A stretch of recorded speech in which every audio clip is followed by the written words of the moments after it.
అందరికీ నమస్కారం. ఈరోజు మనం చాలా టేస్టీగా హెల్దీగా ఉండే బనానా ఐస్ క్రీమ్ తయారు చేద్దాం. ముందుగా 2 బనానా పండ్లు తీసుకొని చిన్న ముక్కలుగా కట్ చేసుకోవాలి. ఇప్పుడు మిక్సీ జార్లో అరటి పండ్లు, ఒక గ్లాస్ మిల్క్, అలాగే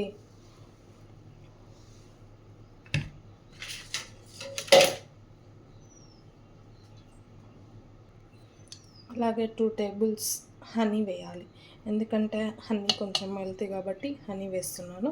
మీకు నచ్చితే షుగర్ కూడా వేసుకోవచ్చు. ఇప్పుడు అదే మిక్సీ జార్లో బాదం అండ్ జీడిపప్పు వేయాలి. పిల్లలకు హెల్తీగా చేయాలంటే ఇలా చేసుకోవాలి.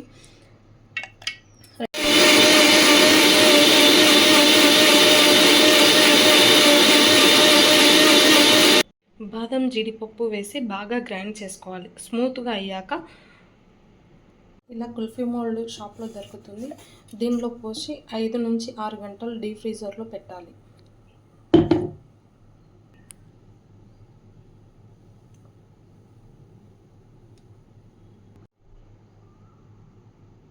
అయితే ఫ్రెండ్స్, చాలా ఈజీగా చాలా యమ్మీగా banana honey dry fruits ice cream ready అయిపోయింది.